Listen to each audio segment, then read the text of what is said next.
So in our last episode, we had this little balloon doggy on the table, but you have not mentioned anything about you just literally put it there. You literally put it there, but didn't say anything. I mean, Parker's been decorating the house and stuff, and I know she really likes it. And I know it's a knockoff of some famous artist whose name I can't remember right now, but I figured 2 episodes down and we got the balloon dog with us. It is the 800-pound gorilla in the room. It is, absolutely. I'm glad you finally brought it up. It has no meaning. It's completely random. Exactly, which is why I had to bring it up because last episode I was like, okay. It was the middle of the episode as you were talking. I was like, wait, is the balloon doggies on the table? So if you are listening to the podcast, we want to thank you for tuning in again. We so appreciate, we love interacting with our listeners. So we welcome any DMs that you have. And if you have any questions, you can always email them at info@skiptownallstars.com. If you're watching this on YouTube, thank you. Check out some of our shorts. We put a lot of content in the shorts that relates to the episodes. So if we're in a city and we're talking about, a run fair, well, then check out a short. I bet you there's a video in there that relates to that episode. If you like it, the short, or if you're, like the channel, share it with a friend. It's always super helpful. We never understood why YouTubers always say, subscribe. Well, now we do. Yeah, we get it now. We really do, because the more we grow our page, just the better the algorithm is and how we can start showing up on other people's feed on YouTube. And, it's just the more the merrier. Indeed. I especially love DMs. Hi, James. You look nice today. And it's some guy from Nigeria. Totally. Do not answer those DMs. I'm telling you right now, it is nothing but trouble. I do not. And if they ask you for your social, not to give it. I do know that, yes. Okay. Just want to make sure. It's not the 80s. Just want to make sure, you know. So all that said, we are talking Jordan and my second stop in my swing through the Middle East. Let's get it. Check the mic and make sure it sound right, boys. Hey listeners, ever wonder what it would be like to blow up your comfort zone at the tender age of 50? Well, we did just that. When our last kid went off to college, we hit the road in search of a new hometown. Now we bounce from city to city and bring you along for the ride. This is the Skiptown All-Stars podcast. Welcome back, All-Stars, to another exciting edition. We are back. We are. We are. We learned a lot about Egypt. I certainly learned a lot about Egypt. I had a lot to say, didn't I? You did. Yeah. You did. It was good, though. I mean, you covered all bases, like where to go, what to do, how friendly the people were, what to eat, stay away from pigeon. No, I'm not saying that because there are a lot of people who like pigeon. So should I say that? Yeah, you should definitely stay away from pigeon. I have no reservations whatsoever about saying that. You're not from France. You're not from farm country in Egypt. Don't eat the pigeon. It's gonna cause a visceral reaction to you every time you visit a city park. We don't want PTSD. I have it. So anyway, now we're going to start another country that James was visiting while on his, I say African Middle Eastern run. He says it's just Middle East because I guess Egypt is now considered the Middle East, although it's on the continent of Africa. It's also confusing, but whatever the case, he has now landed himself for this episode in Jordan. Yes. When you last caught up with us, I had just fallen asleep in a cab on the way to the airport, leaving Luxor, Egypt. My friend Bill and I, who were traveling together, were on our way to our second country, and we were super excited, except for the fact that I couldn't stay awake. Well, you had done a lot. So it was understandable after like what was that, your 7th day or 6th day? Your 6th day or 7th? It was our 6th day, I think. Okay, so you were pretty wiped. So I have a question for you before we jump right into it. Yeah. Out of all the countries you could have visited, I mean, you're in Africa. You could have certainly visited another African country, or if you're going to take a plane and go to the Middle East, like you could have done Turkey. You could have done like other countries. Why Jordan? I know that Bill picked it, but why did he pick it? Yeah, it's just because Bill picked it. Truthfully. Okay. I mean, he was already going there. So I was like, we should pay him a fee. We should pay Bill a fee. Okay. No, I mean, I had no reason. It was never on my dartboard ever. Okay. You know this. Have I ever said to you, I need to go to Jordan before never. I die? Nope, Yeah. never heard that. I don't know, like Bill. So we did Egypt, we were doing Jordan, and then he was going to Israel. I didn't have the same inclination to go to Israel. I feel like if you go to Israel, you need to spend a week there, maybe. I feel the same way. So I Yeah. would agree with you. And, at And that you didn't point, have it. I did. I mean, I just didn't have. I didn't have the time or the budget for 3 weeks of traveling abroad. So I nixed the Israeli part of the tour, and I'm really happy I did, because I feel like I will go to Israel at some point in my life. I'm not sure I would ever get a chance, like somebody who was interested in going to Jordan again. That's So, true. Okay, so you're right, because I think it's easier to find someone who's interested in Israel Yeah. than it would ever be to find someone who's interested in Jordan. I mean, I agree. The Jordan popped up. I was like, Jordan? Okay. Yeah, I mean, I could totally join an evangelical church who's doing the Bible tour, or I have Yep. plenty of Jewish folks that I'm friends with across the country, but especially in LA. So, eventually I could like piggyback or join somebody there and, have a sort of a boots on the ground. Like so many people we know have been there so many times. It's just, Yeah. I don't know. I just feel like it's always on the table for me. So yeah, ultimately Bill was going to Jordan and I was going too. All right. So let's start off. You tell me about the flight. How long Okay. is a flight from Egypt to Jordan? So on this particular flight, we had 2 hours to Cairo and then another 3 hours, I think, to Amman, Jordan. Okay. Amman. I believe Amman's the capital. When of you look Jordan. on a map, it looks really far. So I cannot believe it's only 2 hours. Yeah, because you have to fly over Israel to get there. I don't care who you have to fly over. I'm Yeah. saying when you look on a map, it looks really far. It doesn't, like 2 hours is like LA to San Francisco. When you look on the map, you're going from one continent to another. It seems longer than 2 hours. So I'm surprised it it's was 2 hours. definitely.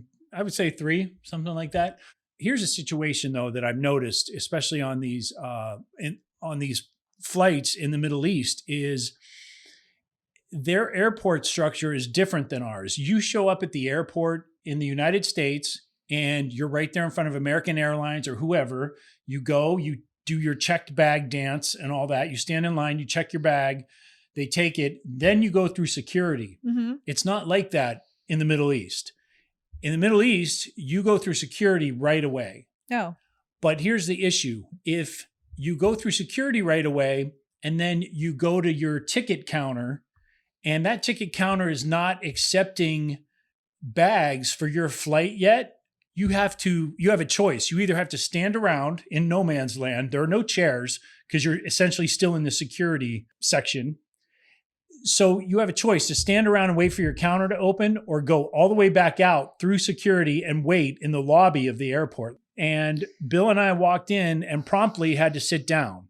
Like we couldn't even go through security. Because you were so early. We were so early. Okay. We had to sit there and wait for our ticket guy to open up the counter before he and I could even go Can through you security. see him from your seats? Yeah. We Oh, could see him. He was okay. back there like milling around. It's not uncommon for you to go through 2 or 3 checkpoints, security checkpoints, passport out, everything, rescanning your bag or whatever. At the airport. At the airport. But it's still, you don't need to be there 3 hours early necessarily for an international flight because frankly, your ticket gate may not be open when you get there 3 hours early. Okay. So that's my advice. When we got to Amman, we figured out, because our connector left so late that our bags did not make it to Amman, Jordan. So here we are in a new country. We each had a pair of gym shorts and a t-shirt or something like that in our backpacks. So I can't believe you even had an extra something in your backpack. What made you decide to do that? Well, I had been on 2 tours in Luxor, Egypt that morning. I was not clean. You had I your was dirty clothes. sweaty. You had I your had clean clothes on a dirty body. Got it. And, story of my life. So, and so I look good on the outside. What can I say? And so ultimately we decide, okay, we're not going to get our bags tonight. Bill had the foresight to buy Apple AirTags. Was it really Bill? It was probably his wife, Fabienne. I yeah. would think so. Yeah. Yeah. So props to Fa for thinking of that. Anyway, Bill knew that our luggage was still in Cairo. It was still pinging him from Cairo. So we had a hotel that we could go to. We decided we were going to stay. We booked this on the fly in keeping with our tradition. Oh, yeah. We booked this the morning of. We booked This is literally man style travel. Yeah. Like there should be a whole show on man style travel, but it would honestly last, I think, 2 episodes because it would be like, do everything at the last minute. This will come back to bite us later in this episode, and I can't wait to share that detail with you. But so we had a boutique hotel booked. It was $55 a night. Wow. I wanted to ask you about the money there. Does Jordan have the same conversion rate as Egypt? Because I heard Jordan's like a little more expensive. Jordan is way more expensive. Oh, so it wasn't $55 a night then? No, There's no it wasn't. way. It was more like $90 US. So okay, still not bad. Mm-hmm. But the conversion rate is 1.4 Jordanian dinars to $1 US. So if you're buying a $10 omelet, you're paying $14 in real life for that. 14 American dollars. It's the other way around. It's actually the other way around. I think what you meant was that it's one dinar. It's one Jordanian dinar and $1.4 American dollars. So if something's $1, it's going to cost us $1.50. Oh, you're right. I said that backward. Yeah. And so if you're ordering a shawarma that's 8 dinars, you're paying $12 for it. So the equivalent in my mind is you're paying like New York or LA prices for sure for your food. Mm-hmm. If you're coming from Egypt, it's really expensive to go to Jordan. Oh my gosh. So I took $300 US to convert to Jordanian dinars, and I got $226 or something like that. That's 6 dinars. You lose money when you go to Jordan. You lose money. Jordan is not inexpensive. It is not. Oh, you still have the laptop out, I noticed. Oh yeah, I got notes. Again, I got notes. I need them. I swear, because I don't know all the. I'm a white boy. I don't know all the pronunciations of some of the names. Okay. But anyway, we stayed at a place called the Conroy Boutique Hotel near where Al Sawaifia is and Shmezani. I'm totally butchering his name. This is awesome. Shmezani is a little bit more of a budget conscious area to stay, and then you have a place called Paris Square. That's where all the hipsters are. Paris Square, as in Paris, France. Yeah. Paris. Okay. They call it Paris Square. Bill and I were not going to head to Paris Square in our dirty gym shorts. So we decided to just keep it local. But by the time we checked into our hotel, it was already getting late. Like what time? 12:30 at night. Midnight? Yeah. Oh yeah, we got in late. Yeah, you did say that. Sorry. Okay, so hold on really quick. Mm-hmm. Is Jordan as dirty as Cairo? Not at all. Oh my God. It's so clean. Okay. It is clean. It is clean lines, metropolitan, small. I want you to think of like 3rd Street Promenade, Santa Monica. Okay. Without homeless people, without drug addicts or panhandlers. It's cute. Okay. Yeah. Like nice cafes. Santa Monica, 3rd Street Promenade 25 years ago. Very Mediterranean feel to it. Like upscale Mediterranean in the area we were staying. The Conroy Boutique felt the same way. It looked great from the outside. The lobby when we arrived looked amazing. Who picked these out? I'm just curious. I picked out the Conroy. Okay. Yeah. Although I think Bill and I picked it out at like 11:30 the night before. Mm-hmm. And then I had a 4 a.m. tour. So I was already falling asleep like when we picked out this hotel. Okay. And Bill, as you know from the last episode, was experiencing heat stroke. So it was all on me. Good job, babe. Oh, not really, because once we checked in. Oh, what happened? I knew we were in a little bit of trouble when the elevator door opened and the carpet did not meet the threshold. And so there was like there was like concrete or cement or something underneath. And I was like, I was like, this is not good. Oh no. Went into our room.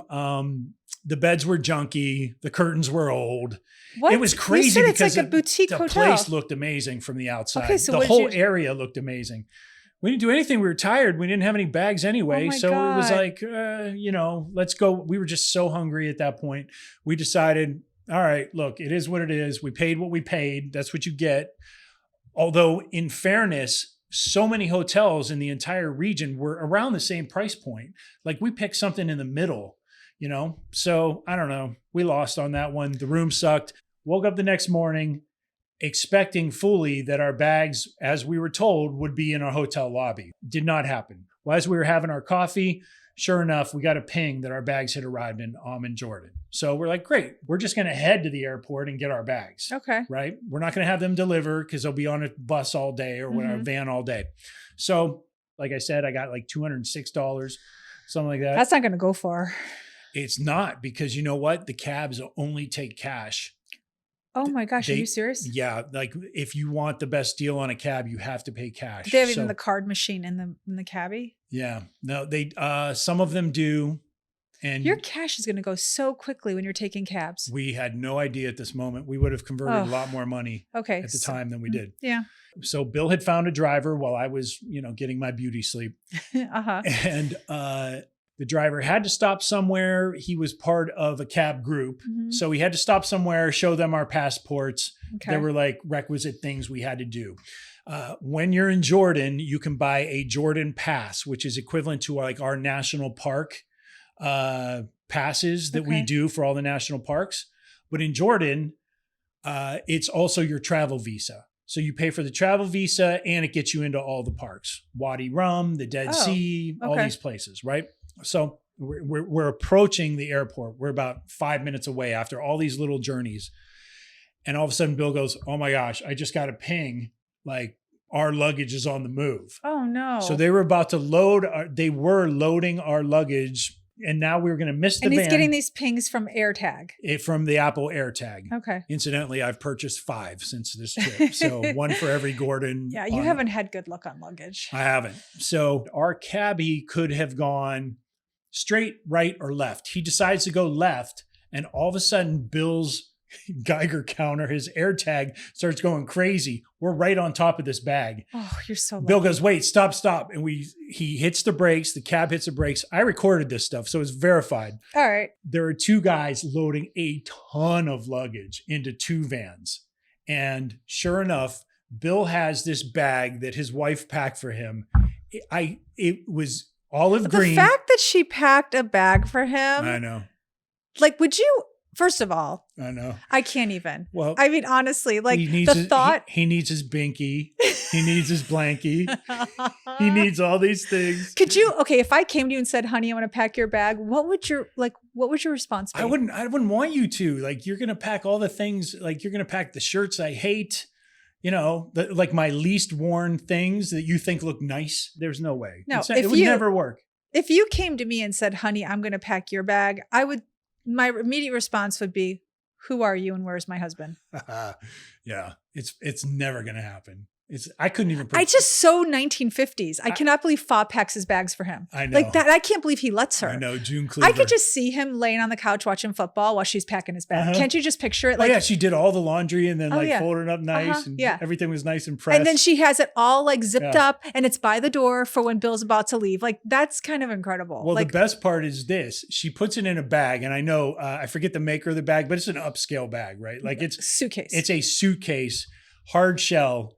But the thing is rectangular rather than being like suitcase like size. a square rather than being a square. So it stands up like it looks like you have, I don't know, a rocket launcher inside there.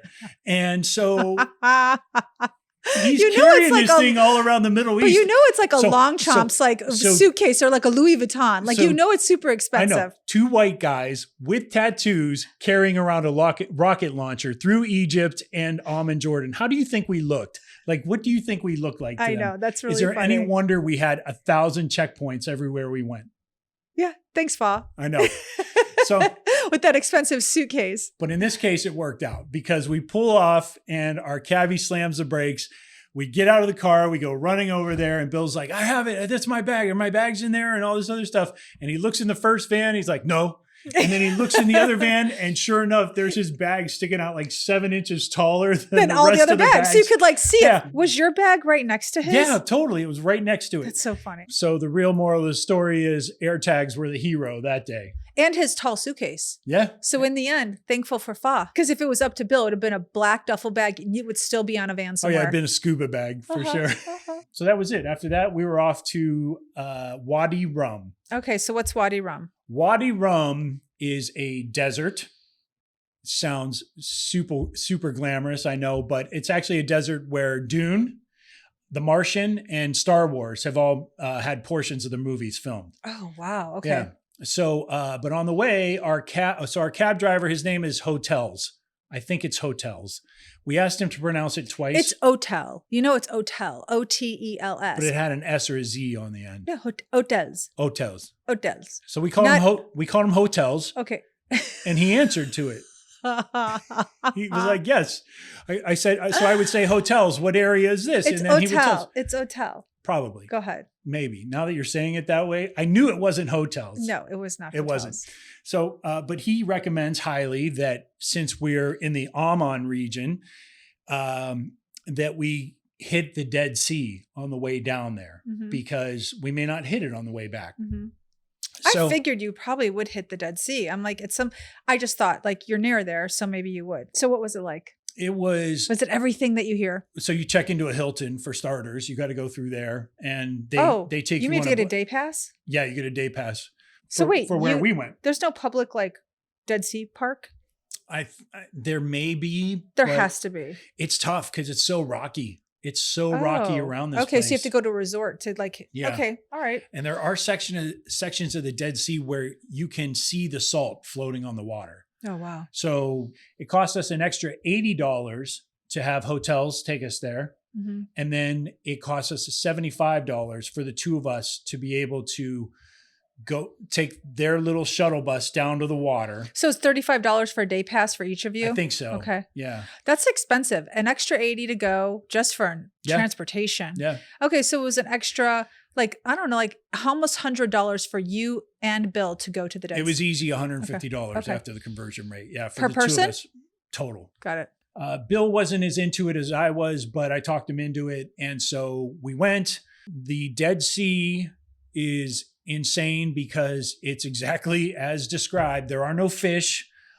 Hardly any microorganisms can live in there. There's no plant life. It's rocks and sand all the way down to the saltiest water you have ever been in your life. I think I was in the water for a whole 4 milliseconds before some of it went up my nose. Oh. And it burned.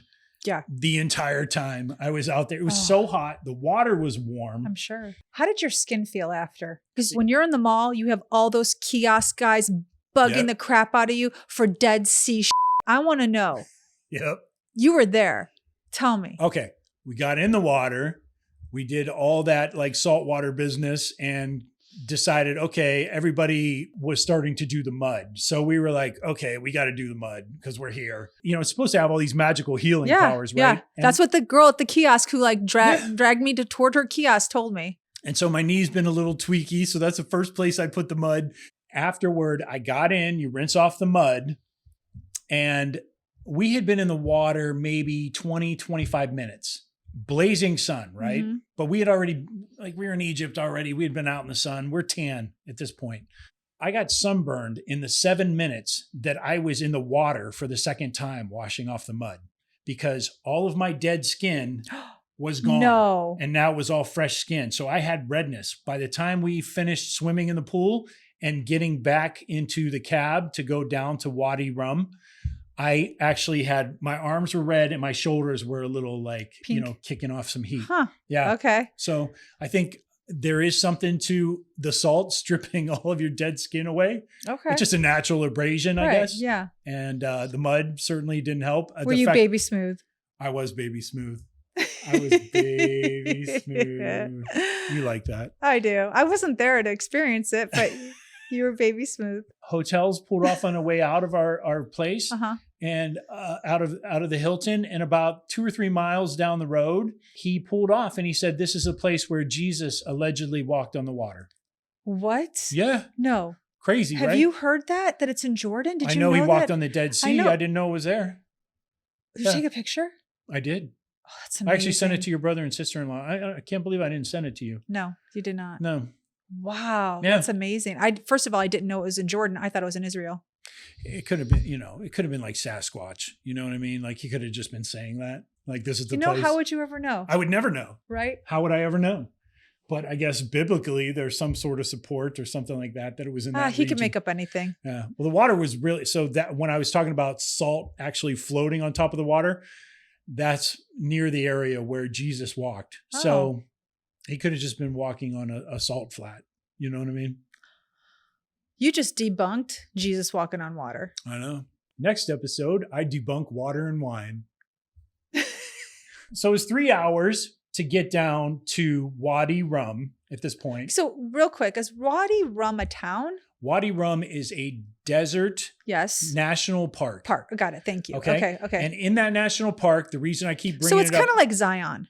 It is definitely like Zion. We thought we were going glamping. We were in for something way different. You didn't do under canvas. We did not do under canvas. All right. No, it was Tell me- definitely not okay. the Zion experience. Tell me your knockoff Zion experience right Okay. now. Set the picture. Okay, you're going glamping. What does it look like in your head? What is it supposed to be? Tell me what it's supposed Well, to be. according to the photos on booking.com and viator.com, it's supposed to be these modular bubble-shaped tents, somewhat made out of glass, that look like you are colonizing Mars. So a dome. A dome A tent. glass dome A in the middle of or the a glass desert. dome, yes. Okay, that doesn't sound appealing to me. Glass attracts heat. Like it sounds like you'd be in a sauna. Why would you want to slay in a glass dome in the middle of the desert? Because they're air conditioned and tinted and Oh, okay. reflective, and they Okay. look super sci-fi. So All right. I was like, it's going to be like we're sleeping on Dune for a night. Should Okay. be fun. So we're driving down, and all of a sudden Bill's we're maybe 35, 40 minutes away from where we're supposed to meet our, I'm going to say, camp counselor, the owner of the camp, right? And all of a sudden Bill's phone starts exploding. Where are you? We've been waiting for you. What's going on? We're doing dinner. We still have to go register for this national park. Like, you still have to check in. They had to check our passports. So he hands the phone to hotels to see where we're going to meet so he can pick us up and then take us into camp. And hotels is they're talking in Arabic back and forth. And then hotels looks at us and he kind of rolls his eyes and he hands the phone back to Bill. And Bill's like, so we'll see you in a little bit. Yes. Hangs up. And Bill's like, what's that all about? He goes, he actually forgot you guys were coming. And I was like, well, why is he blowing up our phones? That doesn't or make any whatever? sense. And he looked at the reservations, I guess, and realized, I should have 2 more people here. Yeah, but he was blowing up your Bill's I know. phone. He would have I think he realized very late in the day he wanted to go home. Oh, and he was like, "Are and you he coming?" realized like, Oh, gosh, these 2 jerk offs are supposed to be here, Yeah. and they're not, because we were taking our sweet ass time in the Dead Sea. Yeah. And so hotels proceeds to tell us, well, he's mad because you're not staying in the same room. And Bill and I have a strict policy, like, I'm not rooming with another dude. He doesn't want to room with me. I don't want to room with Right. him. Mhm. Like, we're grown men. We want to each have our own space. Sure. And so I had my own cabin. He had his. Yeah. But I guess, Muhammad was a little pissed off because now he had to clean 2 cabins on the fly and get them ready for So, 2 different people. Let me get this straight. It was bad enough that he forgot about you. When he realized he started blowing up Bill's phone, he Yeah. figured, okay, it's only 1 room I need to clean, Yeah. not 2. Yeah. But then he realized, oh, it's 2. Yeah. Okay. So then finally we get through the park police and all that. We go through another security checkpoint, and dogs everywhere, by the way, in the Middle East. Strays Like, again? No, like security dogs, Oh. bomb dogs. In Wow, Egypt, yeah, I believe all it. over Egypt, all over Jordan, everywhere we went. So finally Muhammad picks us up, and you could tell he's pissed when he picks us up. And I'm like, this is not a great way to start an amazing night of camping. Snap out of it, This Muhammad. is like the Middle East. This is just going to be the Middle Eastern Friday the 13th or what? Yeah, And like so he's giving you attitude. he was totally giving us attitude. And so he's like, What you time missed- of the night was this? I'm just it was curious. like 7:30. Oh, 7 okay. So you didn't p.m. roll up at 11 p.m. No. He had dinner planned with his family, and you just Absolutely. screwed the whole thing up. And I totally get that. But he had when we got there, we realized, he's got all these little minions working here. Like, one of them he could have broken one of them off to come get us. Yeah. And Wadi Rum really is set up like, if you're not camping there or taking a Jeep tour there, you can't just drive in there.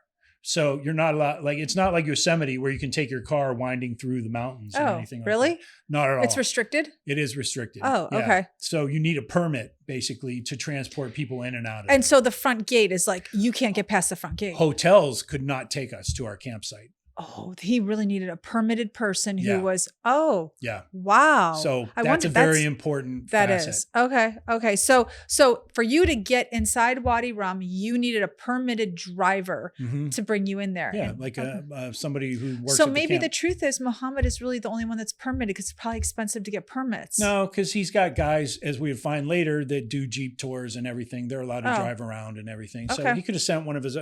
Bottom line was, he wanted us to check in when he wanted us to check in. and you didn't. He started reading us the riot act, like, you've already missed the sunset, you've already missed dinner, you've already missed. And we're like, well, we just needed a little bit of a spa day, How's my skin feel? Yeah, exactly. Go So ahead. then, so we're recording, right? And I'm recording him a little bit. And I turned the camera on him. This got weird. This got weird. He says, "Do not record me. You cannot record me without my permission." And I was like, "Oh, okay." After I put my phone down, he did this weird like fishtailing thing with the Jeep. Like he was pissed and it was like his way of shaking us into his world kind of thing, like into his line of thinking or whatever. And I looked back at Bill and I was like, seriously, what the F is going on, you know? Yeah. And then we got to the camp. We quickly realized we had been baited and switched. In what way? There were no bubble tents. There were no bubbles. There were no sci-fi domes. Get out of here. It was just a shack, for lack of a better. It wasn't a tent per se. All the sleeping arrangements were like buildings. They had What were the buildings made tile out of? floors, and then they had like wooden posts, but they were fixed. They were or they had cinder block walls. Oh, okay. On the That's wind a side. far cry from Yeah. a glass dome. A cinder block. They were A square. cinder block cave is a far cry from a glass dome. Yeah.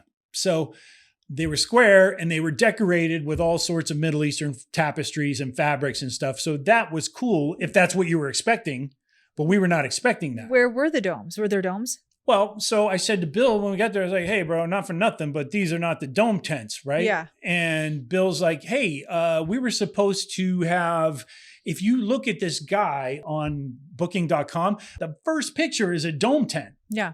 And I'm like, "What the hell? Like, there are no dome tents here." So, you know, he says to Bill, he goes, "Oh, well, that's the premier camp. And if you want that, it's an extra $80 a night per person or whatever." And we're like, "What the hell? Like, why would you put that picture there if that's not what this camp is?" Mm-hmm. Nothing you can do because A, you're in Jordan, Mm-hmm. B, you're in a desert, and Mhm. now it's desert law. Mm-hmm. and you could disappear. Exactly. And so I pulled And he's Bill's- already telling you not to Yeah. record him. Exactly. It was weird. And so I said to Bill, I go, "Hey, not for nothing, but we're one and done. Like we were supposed to be there for 2 nights." Yeah. Who wants to stay in a cinder No. block hut? No. And so I said to Bill, I'm like, "We're one and done. Like we are going to In the middle of the desert. we're dipping in the morning. When the first Jeep out, we're out." So we go to the main, I don't know, kennel, wherever it is. We go to the main Wow. hut. Okay. Everybody's having tea there. Everybody who's camping there is having tea there. So we met a girl named Via, who has become she's a British girl. We met Mona and Turkai, Uh-huh. who would end up being our buddies for the next like 72 hours. And we met a couple. I think they're Scandinavian. I want to say they were from Sweden. Super tall, super good looking, super gorgeous. They still talk to us despite all that. So props to them. I forget their names. And then there were a couple other people that had sort of checked in and out the next morning. But we were all comparing notes. And we're all like, we've been baited and switched, right? Oh, everyone? Everyone. Everyone. Not just you and Bill. Not just Bill and I, no. So were you, like, was everyone complaining? Yeah, a little bit. Oh, And so it's like they really did do a scam. They really did. But the next morning, like a handful of those people via left, and Bill and I decided, okay, here's what we're going to do. Hold on. Let me interrupt you. Yeah, go ahead. Kind of a good scam. I got to tell you, because most people wouldn't even think about spending a night in the desert unless they have a dome, because truthfully, you and Bill spent the night in the desert because that dome was what attracted you. Right. So even if they get one night out of people, like if people are mad and they're out of there the next night, It's more they're than- still getting one night, which is Yeah. how much a night? How much was it? It was like $80 a person. Yeah. So you and Bill was $160. Yeah. So they got you in the It was desert. the most expensive place we stayed. It sounds like Disney. Pound for It pound. sounds like you guys got It absolutely was. suckered into a tourist trap. We absolutely did. Wow. So Wadi rum, No more. No more. So, but Bill and I decided, okay, we're going to sleep and then we're going to wake up So tomorrow. British girl is like, I'm out of here. She's out. Okay. Now you got the good-looking Scandinavian couple and then the other good-looking couple from, where are they from? The Turkish couple. Okay. Yeah. So Mona and Turkai. you've got 2 other couples that are like, I'm still going to hang. Like, what are they thinking? Well, they had booked it, and yeah, they were like, okay, we're going to, stay an extra, we're going to just fulfill our booking or whatever, but this is not what we talked about. Okay. So you were like, I'm out of here though. I wanted to be out of there. Got it. But then before we went to bed bed that first night, one of the other guys that worked there said, hey, we're doing a Jeep tour in the morning so you can see the desert. It's from, it's however long you want. They were really pushing a 6-hour Jeep tour in 105 degree weather. And I was like, I'm not going to be on the back of a Jeep that long. I'm sorry. You'll be dead. You'll be sunburnt. Your ears would fall off. They would. Yes, honey, they would fall off. You're right. And so, because you don't put sunscreen imagine on coming your back ears. with no ears. That would suck. Yeah, oh my God. But I would know. I would see you. It'd be all fried like Van Gogh. I would say you lost them in the desert in Jordan because you don't put sunscreen on. I you know. just have like gaping holes in the side of my head. Go ahead. Oh my God, that would suck. So we decide, okay, we're going to do the 2-hour Jeep tour because that was the smallest increment you could do. Mm-hmm. And we're going to leave around 8:30 or 9 in the morning. When we get back, we're checking out. Okay. Right?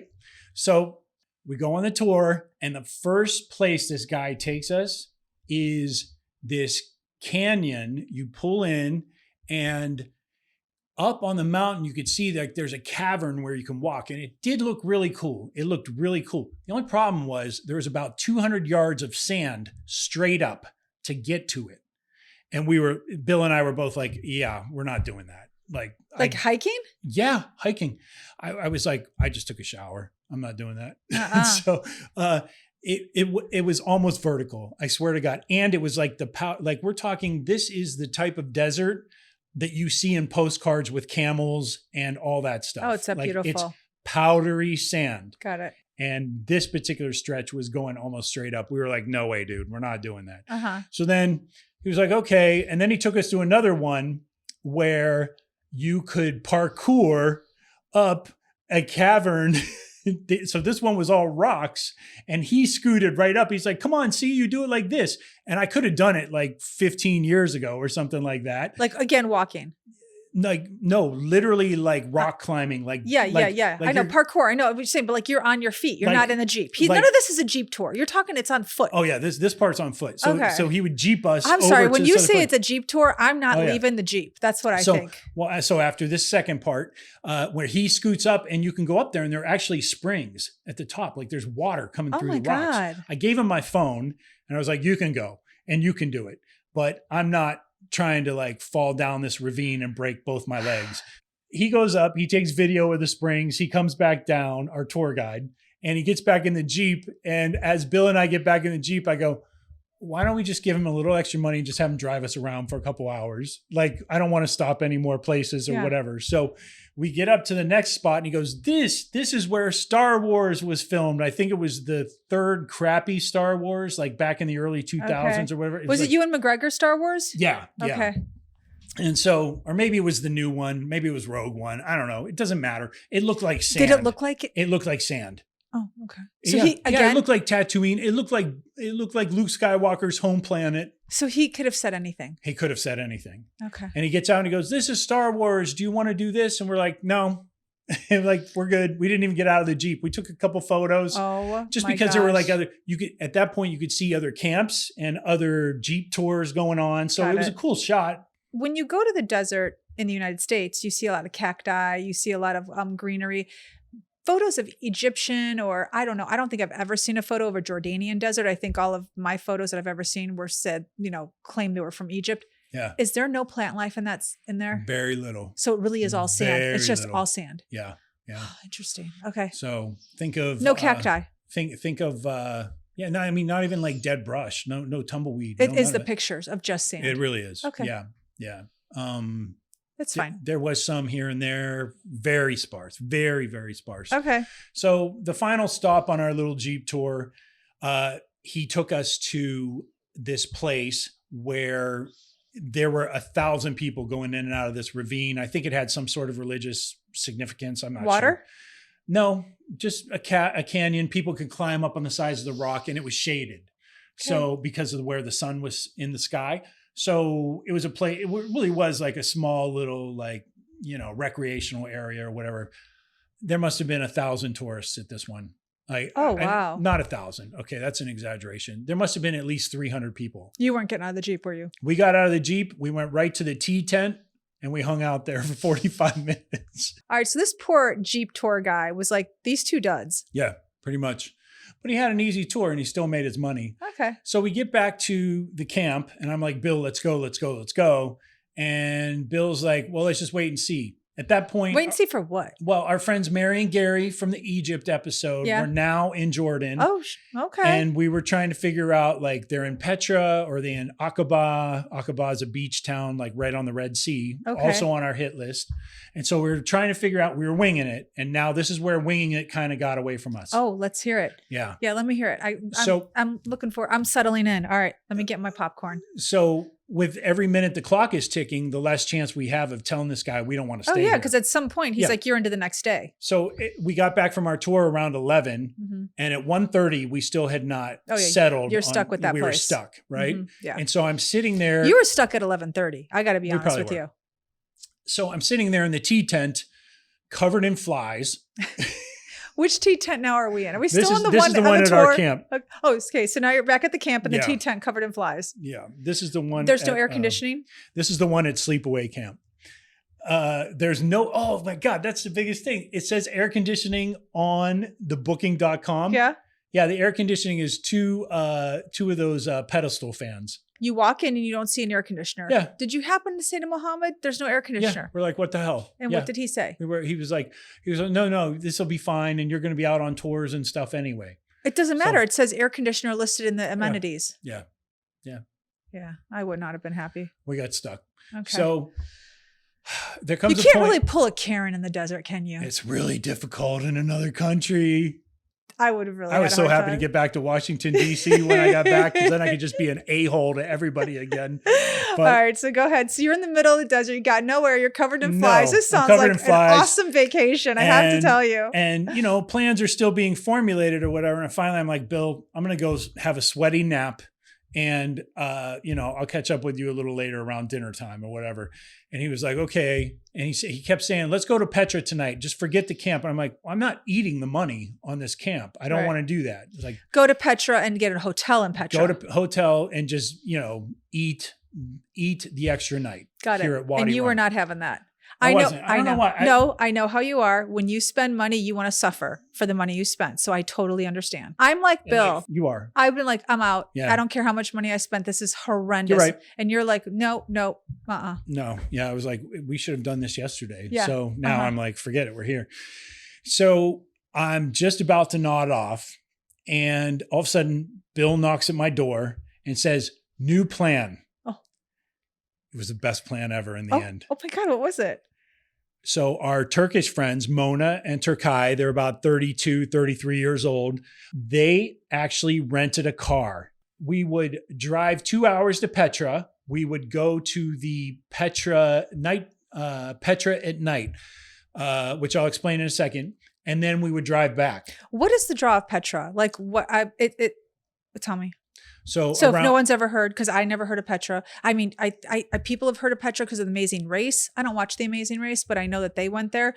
But what's the sights to see in Petra? A lot of people also know it from Indiana Jones and the Last Crusade. Like it's the big reveal at the end of the third Indiana Jones movie is Petra. So around 300 BC, there was a tribe of nomadic people that decided to settle in the mountains there. And when I say in the mountains, I mean literally in the mountains. They carved houses into the side of the mountains. Now, I'm not talking Pueblo style Native American type houses. I'm talking I'm talking ornate columns, rooms, chambers, all this carved into the side of the mountain. Aliens did this? I think there could have been aliens at play. Yeah, for sure. Because it's pretty detailed. It's very detailed. It looks like Greek architecture carved into the side of the mountain. Was it so they lived there? It wasn't just design. There's something like it was habitable. It was habitable.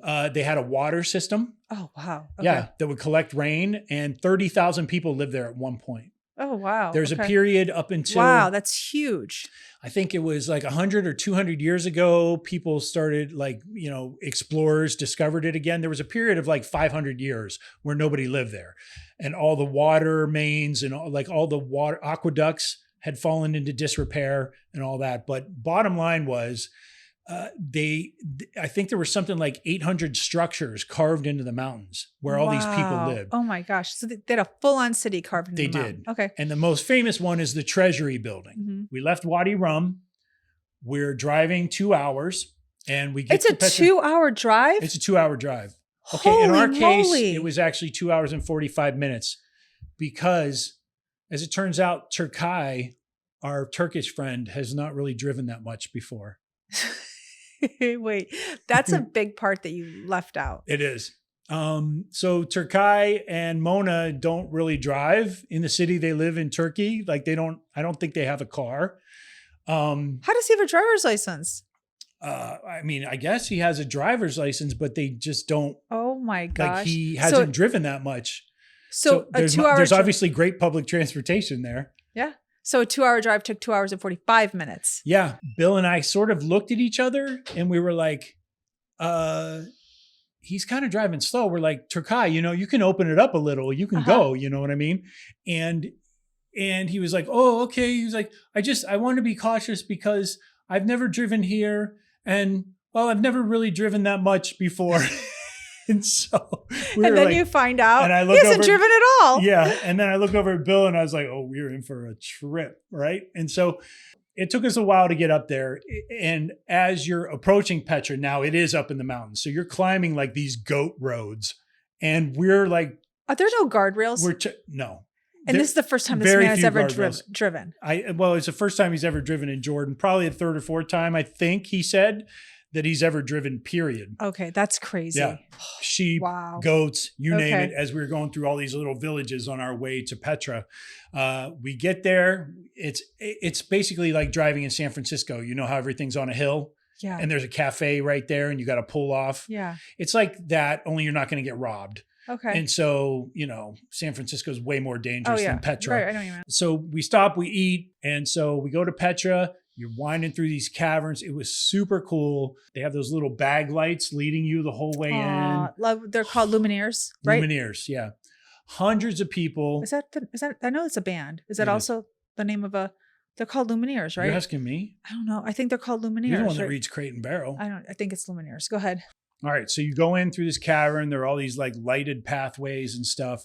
And Mona, Turkai, Bill, and I all went through.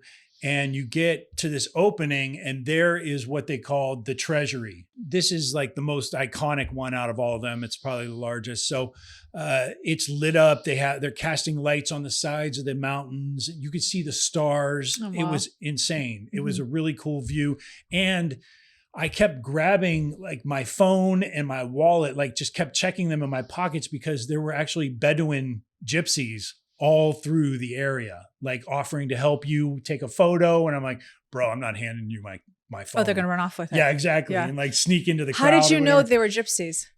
It's really weird. They look so different. They look like sort of they looked like Captain Jack Sparrow. All of them. Are you serious? It was as if they all had eyeliner on and they didn't. They just had like, even the guys had like that sort of like eyelashes and stuff like that. They looked different. They just looked different. They dressed different. Oh. So they're native. They're like the Native Americans of that area. Kind of. Okay. Yeah, I guess so. They just had a different look to them. They were all very sort of thin and swanky looking. You know what I mean? That's crazy. They look like gypsies. I mean, there's just no other way to say it. Wow. And so as they were walking around, they're like, "Sir, I'll help you. I know how to take the picture in the dark. I know the best way." And it's like, you do want to say, okay, take a picture of me or whatever, and I'll give him a couple bucks. Like I would have been fine with that. But the bottom line was I didn't want to lose my phone. Oh, so, yeah. I was like, oh no, I'm good. Did you see them taking pictures of anyone else? There were a couple people. So did they run off with their phones?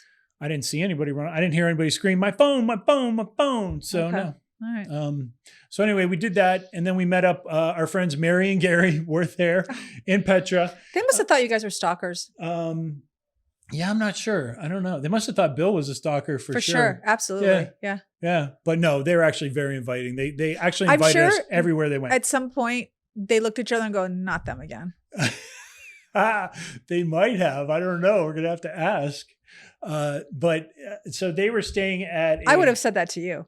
Oh, I would not have blamed you. Hang on. They were staying at a hotel right across the street from Petra. and it's called Movenpick, Movenpick. So let me get this Have you straight. ever heard of them? Movenpick? No. Let me get this straight. Is Petra a national park or is Petra a city? Petra is a city and a national park. Got it. That's all I The need to know. city around Petra is still called Petra. Got it. Okay. So, but those are regular houses. Nobody's living in the caverns anymore. Got it. Okay. Except maybe the Bedouin gypsies. I'm not sure. They might be. I don't think so. We'll have to look it up. So we went over to this hotel. It was really nice. Okay. So how long did you spend in the historic national park of Petra? A couple hours. Okay. So we're at 10 o'clock now. Oh yeah. And you still have a 3-hour drive back. Are you going to stay in Petra? What are you doing? Yeah, the way Turkai drives. Yeah, we're looking at 2 or 3 hours. Well, so we went and we were dying of thirst because we'd been in the desert all day. Yeah. And so I would say. And so we were just talking as we're talking, like Mona and Mary had become friends. The 4 guys were talking together. And then we look at the clock and it's like, it's after midnight at this point. Oh, this is crazy. And this is as insane. we're walking to the car, Bill is like, guys, we should stay here. We should stay here. We should really stay here. And Turkai is adamant. He's like, no, I'm fine. I will go back. We'll go back. Oh, it's And a 3-hour drive. It ended up being 2.5 hours. Yeah. Oh, he picked up the pace a little. He did pick up the pace a little. Okay. I don't know how, because now we were driving through goat roads on the side of a mountain. Going in the down. dark. Yeah, going down. You were Yeah. going up before. Okay. It took us 20 miles to get to the highway. So those 20 miles, like Bill and I were both white knuckling. But as we were getting into the car, Bill's like, this is a mistake. We should totally be staying. And I said, kind of, but he says he could do it. And Bill's like, do you really? And I go, I want to see if he can. So it was a test. I was the one Are saying, you crazy? come on, let's see how this plays out, Bill. Be spontaneous. You're insane. I was insane. And so And how did that play out? Turkai took it smooth. I mean, it ended up being not a bad trip at all. We get all the way back to Wadi Rum, 2:30 in the morning, right? Wait, but you need to get someone to get you into the park. Exactly. Oh, shit. So we had to pull up to our tour guide's house, right? This is so funny. We pull up to the tour guide's house, and as This we're is pulling a Jeep tour guide now. this is in the town. This is spooky. I know, but this is a little bit zero dark 30, this part. We pull in. I need to know logistics. You Yeah. know how I am. Who had this guy's address? How did you get it? Mona.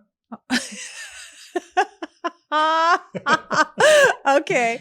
Got it. Mona Okay. knew, well, they had already parked their vehicle there because don't forget, they Oh. were driving. So they had already been You in can't- that area. I don't know if they parked in that exact spot, but there's a parking lot if you're driving where you park and then they'll take you in. That parking lot, though, is behind someone's house. This is so complicated. So It go is. ahead. All right. So we pull in, though. It was so funny. Our headlights turn up the driveway and we look and there's a rectangle of light there. The front door is wide open, right? And all of a sudden we see this little dude's head pop up. He was laying on the floor.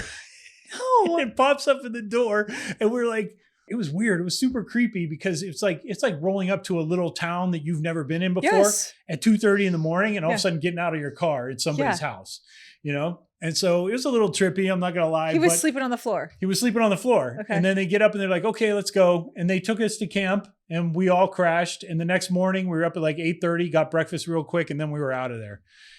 Finally out of Wadi Rum camp. But yeah, it was quite the adventure. But we pull into the driveway Yeah. at this dude's house. Uh-huh. And Turkai goes, oh, I've never really driven in the dark before. Oh, I was like, well, it's a trip full of firsts, isn't it? oh my gosh. That is insane. So he never drove really. And then he never drove in the dark Yeah. and on a road with no guardrails that was like goats would just cross it. Yeah. Okay. In another country. Yeah. That was With meanwhile, it's like, Whew. first off, they're I'm holding my breath and I'm not even there. they were the sweetest people. They really were. And there were moments when they offered to drive us there. They offered to drive us I know. back. And I was like, what? They're a lovely couple. I'm like, what the hell are they doing hanging out with us? I think it's weird that they trusted you two. I know. What is it that we gave off that we were like trustworthy? I need their when numbers. we're all like, yeah, exactly. I need their phone numbers because I cannot have them traveling like that in the future. This is where the mama bear comes out. I'm like, okay, they cannot be so trustworthy. There was a part of me where I would, we're like 20 years older than them. We're traveling together. I know so many people that Thought you were gay. yeah, exactly. Like Uh-huh. so many people that we encounter along the way were like, oh, I think they're a couple. and, and if you look at all the pictures of us, like Bill and I with Mona and Turkai and Gary and Mary, it's like hetero, Bill and James. You know, it's the funniest thing everywhere we went. That's awesome. Yeah. So you're a good looking couple. Oh, thanks. I'll tell Bill you said so. Yeah. So the next morning, that was it. We were done with Wadi Rum. I hate that place. Newsflash.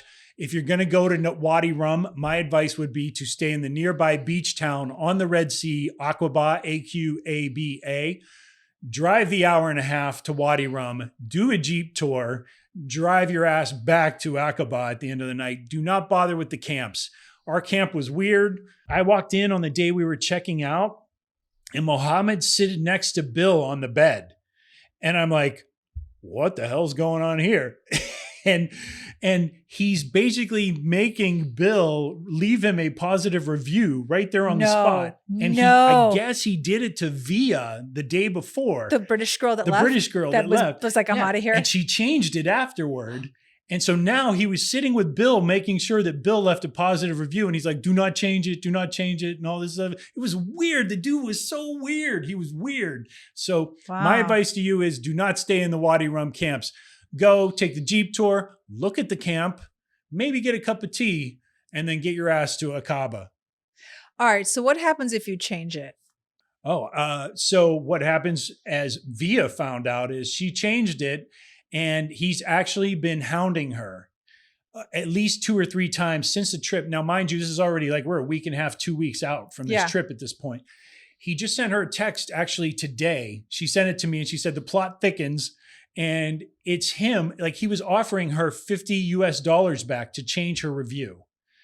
I don't understand it. It's so shady. It is so weird. No, he's making so much money from these one-nighters, from people who come like you and Bill, book a couple nights, then say, this is terrible. And they bounce after one night, but he's still getting that one night, which is a lot of money. But he's got a whole system going. His whole business model is based on doing this. But it's so weird. And I'll tell you why. If you go to his booking.com post, like his, what is it called? His camp, his page. Oh yeah. If you go to his booking.com page for his camp, he's pulling like 9.5 reviews. Because he's harassing people. He's sitting on their bed telling them. I know, but it's like, why harass her again? Because like, do you need a perfect 10? You're never going to get a perfect 10. And it's like 1 or 2 people, like, you know, tell people how it really is. And you're worried about it. Like his rating is through the roof for what his place offers. It's been working. Clearly. And I'll tell you why. Because when you're a traveler and you're on vacation, you'll deal with him. You'll leave the review because he's standing over you, making you do it. And you won't change it later because you're just exhausted. You're on to the next city and you're like, oh, forget it. It's like, you know, it's in the past now. And you've already had so many great experiences that you're forgetting about that one. He's really like so fortunate that people are just passing through. Because if it was a last stop for most people, then he would not be. I'm telling you, people would change it. Oh, they would change it. If it was a last stop and they're getting on an airplane, they're going to change it at the airport. But that desert run isn't a last stop. It's a pass through to something else, whether it's Israel or Saudi Arabia, like whatever it is, you know? Yeah. But wow, he's a maniac. I'm got the whole picture. Yeah. So once I could detach Bill and Mohammed from the bed, and incidentally, one thing I want to mention is, in the Middle East, if you want a king bed, they will smash 2 twin beds together. Do you know this phenomena? Well, that's what they did. And they'll just put one cover over the top, but not like a mattress cover, just a sheet. Like it happened in our hotel at the Conroy. It's not that surprising because that's how they do. Well, actually, did you like when they do 2 twin box springs for 1 king bed? I don't know. I'm not like that surprised. But I'm saying the mattresses. I know what you're saying. I know what you're saying. So you order a king bed and you're like, I can sprawl out. I know, but you could still fall. And there's a seam in the middle. You could still fall in the middle because it's just a sheet. I was like, I should have just got a twin bed because I'm still sleeping. No, on you one should have side gotten of a the queen bed. If you can find one. They don't have queen beds? No, like a lot of places just offer like 2 full beds or 2 twin beds and then 1 king bed. Then get a full bed. Full bed is better than a twin bed. But a king bed is a seam. They don't always offer it. What I'm saying is modularly, they put twin beds together or make twin beds. Yeah. So if you can find a queen bed or whatever, irrelevant. We left the camp. Screw that place. So we're out of here. We're out of here. But were Mona and Turkai going to Aqaba? Yeah. Yeah. Oh, We all settled on the night before. They were like, what do you guys want to do tomorrow? Are you serious? They had fun with us. Wait, so they were basing their travel on what you guys wanted to do? Well, we collectively decided as a group, we were all friends at that point. What were you going to do before you met them? We were going to go to Aqaba, probably. Anyway, okay. Yeah, and Bill was going to cross the bridge then into Israel because he was going to continue on. So they to probably Tel were going to Aviv. go to Aqaba too. Maybe they had talked in the morning about going to Petra and then going back up to Amman. It was all up in the air. Oh, so then they just liked you guys so much that they went to Aqaba. That we all decided together. Am I saying it right? Aqaba? Yeah. Okay. So it's and then it's Mary a and beach Gary town. woke up in the morning. They met us there too. Oh my And the God. 6 of us actually. The band was all back together. The band was all back together. Okay. We did run into a little glitch though. We left the camp. We were on our way to Aqaba. Wait, was Turkai driving again? Turkai is driving How again. come Mona didn't drive? I don't know. Because, she's like letting him be the man, maybe. I'm not sure. Okay. I have no idea. All right. He was doing a good job though. We were driving along and all of a sudden out of nowhere, Turkai passes a guy. What? Went into the other No, lane. no. How slow was that other guy We going? were so proud. Like Bill and I, it was like our little duckling had grown up. It was He so great. passed We were like, somebody. oh my God, I Yes. just got a tear in my eye. We're like, yes, we were screaming. Do it. Yeah, totally. Go, Turkai. He nailed it. You nailed it, Turkai. Good job. And so everything was great for a little while after that moment until we blew a tire. We were driving along and all of a sudden I heard do, and I was like, Oh, we all know what that sound is. Oh gosh, Turkai's on the median again. And I look up and no, he wasn't. He was in the lane. And at that moment, Bill and I both looked at each other like, holy cow, this guy is getting the full gauntlet of driving experiences being with us, right? So the tire's flat. He has to get out of the fast lane all the way over. And of course, it's the Middle East. So Mercedes trucks are going by 1,000 miles an hour, not moving over. We get out of the car. We're like, yep, the front tire's flat. Front passenger or driver? Front driver. So then it's on the side where all the cars are going really, really fast. Yeah. Oh no, that's dangerous. Fortunately, Turkai and Mona had very colorful luggage. So we used that as traffic cones to put out behind the car. They didn't care if someone hit it and just went flying up in the air because that was what happened. I guess it could have totally happened. Oh my God. Okay. So Bill and I, so Turkai's standing there and we're all looking at the tire and we said, and we already knew the answer to the question, but we were like, Turkai, have you ever changed a tire before? And he's like, no, I have not. I have never had a reason to change a tire. We're like, all right, watch and learn, son. Here we go. And within 5 minutes, 7 minutes, something like that, Bill and I had the tire changed, but I have video and everything. I took video on the side of the road. Okay, YouTube short. We're doing a YouTube short on changing a tire in Jordan. Yeah. I was the jack guy. Bill was the lug nut guy. And then Turkai helped us switch the tire out. Did it feel like NASCAR? It did a little bit. Because you had to be fast. You have cars coming 1,000 miles. It was so great. It was perfect. It was the perfect capper. The fact that we didn't die is great. Oh, yeah. What does Turkai and Mona do for a living in Turkey? Turkai is, I want to say, Mona's an IT professional, and she actually has, strangely enough, her own travel blog. So what? I met a fellow awesome. Okay. pseudo influencer. She's an influencer. I'm not. What were you doing that day, though? We just kicked it in that we wanted to see one more town. Were you going to the airport? That's what I'm asking. That night, yeah. I flew from Aqaba to Amman. Okay. That night. And then from Amman, I just stayed at the airport. Bill walked. Bill took a cab to the bridge. We said goodbye, parting with such sweet sorrow and all that. It was a fantastic trip. And Bill went on to Israel. And then Mona and Turkai took off. And then Gary and Mary were going on to Turkey. And I was going to go home. So Gary, Mary, and I all jumped on a plane from Aqaba to Amman. Got it. I said goodbye to them at the airport there in Amman. And then my flight went through Austria and then back home. Okay. So really quick, tell us a little bit about Aqaba. Aqaba is definitely a sort of, there are resorts there on the Red Sea, like beaches where you can go and swim. There's a little bit of that. It's a lot more like the area we were at was more of sort of a maritime thing, like a harbor kind of thing. Not a lot of swimming where in the exact area where we were. Is it called the Red Sea because of red clay? That I don't know. I wonder why it's called the Red Sea. Has the water clear? It was pretty clear. Yeah. Okay. Yeah. It was not red. Okay. And it was not dead. Got it. It's, Okay. it's definitely got a sort of seaside vibe to it. It's definitely a Middle Eastern flavor to the whole thing. Okay. Okay. Like the buildings and everything still look distinctly Middle Eastern. Got it. It's not as modern as Amman. Okay. But yeah, no, we just went there because it was like, okay, check it off. I saw the Red Sea and, got to check out one more town on the way out. Was the food there good? The food was delicious everywhere we went, except for Wadi Rum Camp. Okay. Yeah. So the food in Jordan, is it pigeon?